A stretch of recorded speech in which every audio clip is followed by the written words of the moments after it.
بسم اللہ الرحمن الرحیم۔ حضور صلی اللہ علیہ وسلم نے فرمایا، 6 ایسی عورتیں جن کی نماز ان کے منہ پر مار دی جائے گی۔ قبولیت اعمال ایک راز ہے جو موت کے بعد ہی کھلے گا، اور اگر اعمال کے قبول و عدم قبول کا معلوم کرنا اتنا آسان ہوتا تو ریاکاروں اور بدعتیوں کی اتنی کثرت نہ ہوتی۔ ہاں، البتہ شریعت نے قبولیت اعمال کا معیار اور کسوٹی بتا دی ہے کہ عمل کرنے والا صحیح العقیدہ ہو، عمل عین سنت کے مطابق ہو اور خلوص پر مبنی ہو، اور اپنے نیک اعمال کو برباد کرنے والے گناہوں سے بچتا ہو، تو اسے اللہ تعالیٰ سے قبولیت اور فضل کی امید رکھنی چاہیے۔ نیکیاں قبول یا مسترد ہونے کی علامات اور ہدایات کے عنوان پر ارشاد فرمایا، جس میں انہوں نے سعادت حج پانے والوں کو مد نظر رکھتے ہوئے کہا کہ کائنات کی تخلیق کا مقصد اللہ کی عبادت ہے، اور عبادت کی قبولیت کے لیے جدوجہد از بس ضروری ہے۔ چنانچہ عدم ایمان کے باعث کافر اور منافق کا کوئی بھی عمل آخرت میں فائدہ نہیں دے گا، البتہ انہیں دنیا میں پورا بدلہ دے دیا جائے گا۔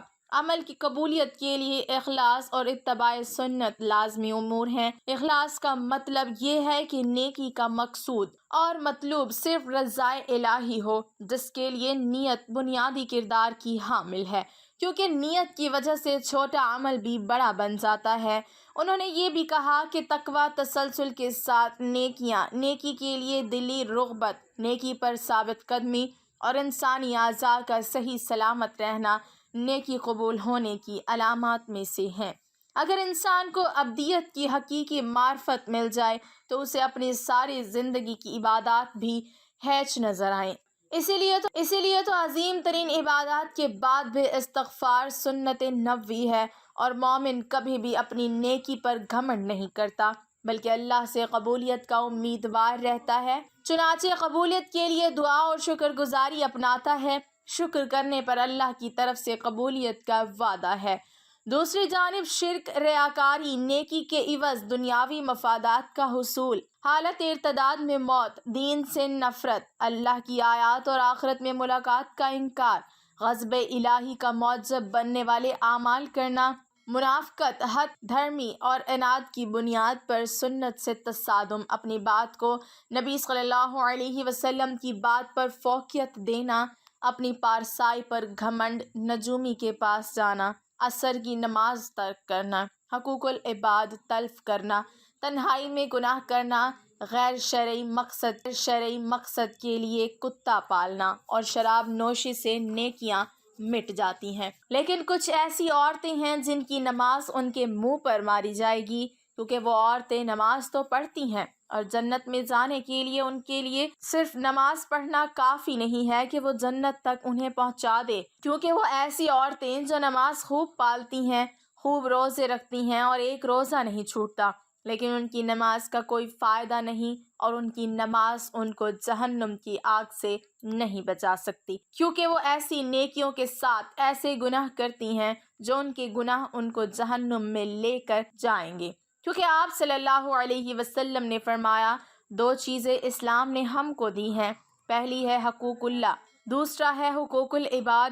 پہلے اللہ کے حقوق، بعد میں بندے کے حقوق۔ اللہ کے حقوق میں نماز، روزہ اور زکوٰۃ، حج ہیں کہ بندے کو اس کے بعد جو حقوق العباد ہیں وہ بہت مشکل ہیں، کیونکہ اگر حقوق اللہ میں سے کسی ایک حق کی پامالی ہو گئی تو اللہ تعالیٰ سے آپ توبہ کریں تو اللہ تعالیٰ معاف فرما دے گا، کیونکہ وہ غفور الرحیم ہے۔ لیکن اگر حقوق العباد میں سے کسی حق میں پامالی ہو گئی تو حقوق العباد کی معافی نہیں ہے۔ ناظرین، اب ہم آپ کو ان عورتوں کے بارے میں بتاتے ہیں جن کی نماز یا کوئی بھی نیکی قبول نہیں ہوتی۔ رسول اکرم صلی اللہ علیہ وسلم نے یہ بات بھی بیان کی تھی، جو عورت جوان ہو جائے جب تک سر پر دوپٹہ نہیں ہے اس کی نماز نہیں ہوتی، اور آپ نے یہ بھی فرمایا جو اپنی بالوں کو نہیں ڈھانپتی اس کی نماز قبول نہیں ہوتی۔ رسول اللہ صلی اللہ علیہ وسلم نے یہ بھی فرما دیا، اگر کوئی عورت مسجد میں جاتی ہے عطر اور خوشبو لگا کر جب تک وہ غسل نہیں کر لیتی اس کی بھی نماز قبول نہیں ہوتی۔ اس لیے فرمایا، اے عورتوں کی جماعت، تم میں سے کوئی مسجد میں جانا چاہے تو خوشبو لگا کر نہ جائے جب تک یہ غسل نہیں کر لیتی، یہ نماز یا عبادت قابل قبول نہیں۔ خاوند کی نافرمانی کرنے والی، حدیث کے الفاظ ہیں 3 ایسے لوگ ہیں ان کی نماز قبول ہونا تو دور کی بات کانوں سے بھی اوپر نہیں جاتی۔ غلام مالک کی اجازت کے بغیر دوڑ گیا، اگر وہ جا کر تہجد بھی پڑھے گا لیکن اس کی کوئی بھی نماز یا عبادت قبول نہیں ہوگی۔ ایسی عورت جو اپنے خاوند کو ناراض کر کے رات گزارتی ہے اس کی بھی نماز قبول نہیں کی جاتی، اور ایسا انسان جو لوگوں کو نماز تو پڑھاتا ہے لیکن لوگ اس کی امامت پر خوش نہیں ہیں، پسند نہیں کرتے، شرط یہ ہے کہ کوئی شرعی سبب ہو، ویسے مزاج کی بات نہ ہو، ایسا انسان اگر کسی سبب کی وجہ سے لوگ اسے پسند نہیں کرتے تو ایسے انسان کی نماز بھی قبول نہیں ہوتی۔ حضرت ابو ہریرہ رضی اللہ تعالی عنہ سے روایت ہے کہ آپ صلی اللہ علیہ وسلم نے فرمایا 3 لوگوں کی نہ نماز قبول ہوتی ہے اور نہ کوئی نیکی اوپر چڑھتی ہے۔ نمبر 1 بھاگے ہوئے غلام کی، جب تک کہ اپنے مولا کے پاس نہ آ جائے اور ان کے ہاتھ میں اپنا ہاتھ نہ دے دے۔ نمبر 2 ایسی عورت جس سے اس کا شوہر ناراض ہو۔ نمبر 3 مست شرابی کی، جب تک شراب کا اثر ختم نہ ہو جائے۔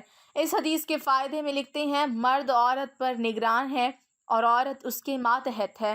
خدا کے بعد عورت کے لیے شوہر ہی ہے، والدین کے حق پر شوہر کا حق غالب ہو گیا۔ اگر مذہب میں کسی کو سجدہ تعظیمی کی اجازت ہوتی تو عورت کو ہوتی کہ وہ شوہر کو سجدہ کرے۔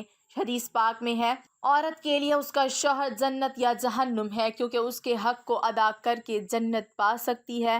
جس کا اتنا بڑا حق ہو بھلا اسے ناراض کیسے کیا جا سکتا؟ پھر خدا نے جسے رفیق حیات بنایا ہے، زندگی بھر کا ساتھی اور معاون بنایا ہو، دنیا میں جس کے بغیر گزارا نہیں، اسے کیسے ناراض رکھا جا سکتا ہے؟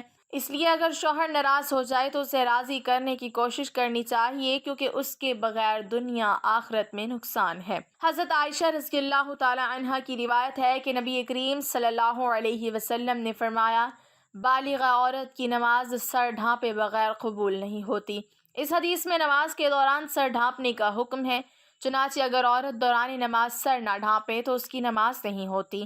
عورت کو نماز میں ہاتھ، پاؤں اور چہرے کے علاوہ باقی سارا بدن ڈھکنا ضروری ہے، سینہ بند ضروری نہیں، اس لیے ایسے باریک کپڑوں میں جن سے بدن جھلکے نماز نہیں ہوتی۔ جو کپڑے ایسے باریک ہوں کہ ان کے اندر سے بدن نظر آئے ان سے نماز نہیں ہوتی۔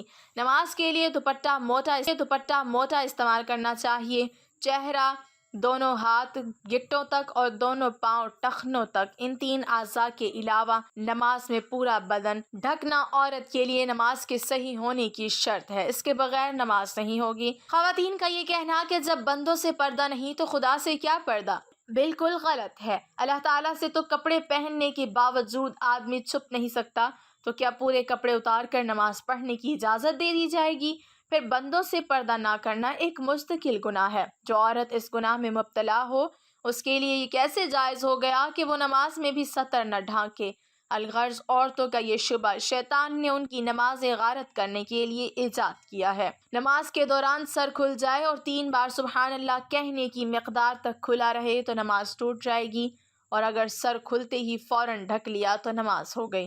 نفل نماز تو بیٹھ کر پڑھنے کی اجازت ہے، گو بیٹھ کر پڑھنے کا آدھا ثواب ملے گا، لیکن فرض نماز بیٹھ کر نہیں ہوتی، کیونکہ قیام نماز کا رکن ہے، مردوں کے لیے بھی اور عورتوں کے لیے بھی، اور اصول یہ ہے کہ نماز کا رکن فوت ہو جائے تو نماز نہیں ہوتی۔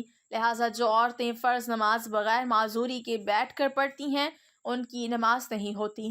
ہاں، جسم کا صحیح طریقے سے ڈھانکنا ضروری شرط ہے، پہنچوں تک ہاتھ کھلے ہوں تو مذائقہ نہیں، سینے پر اوڑھنی ہونی چاہیے، سجدے میں دوپٹہ نیچے آ جائے تو بھی نماز ہو جاتی ہے۔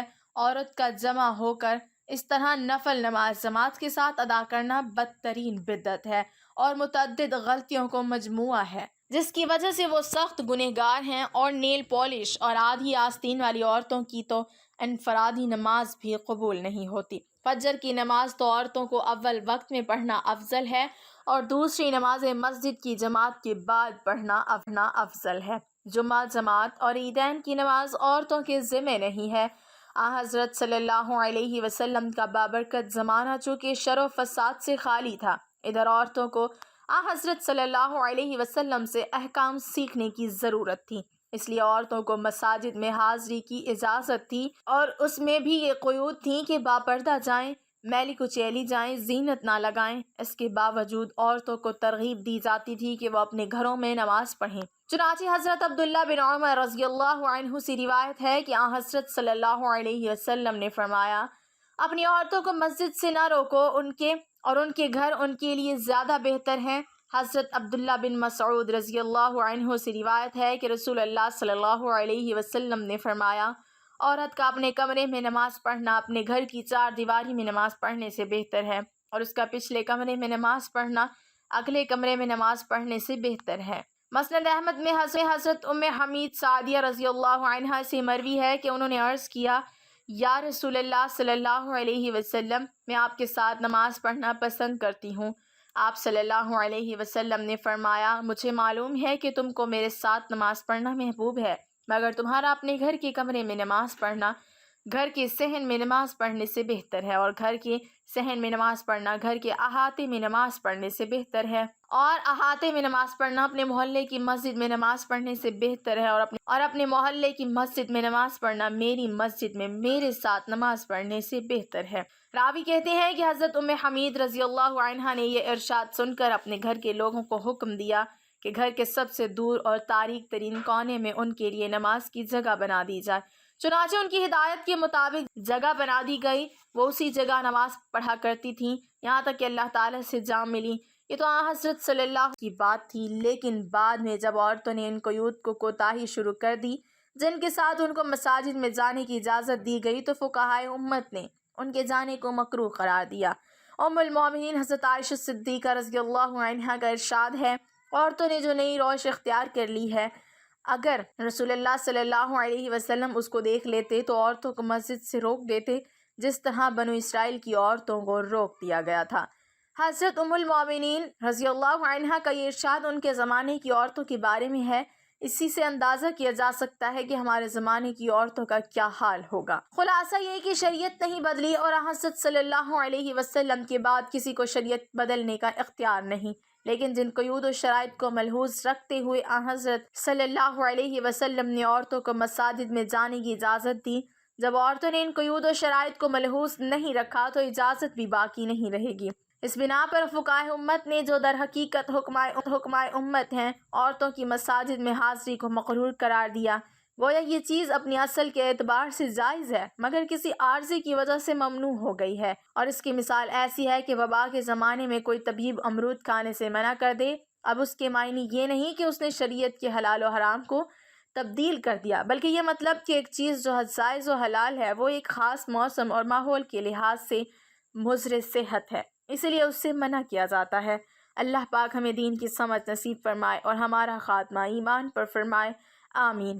ناظرین، کمنٹ باکس میں ایک بار صلی اللہ علیہ وسلم ضرور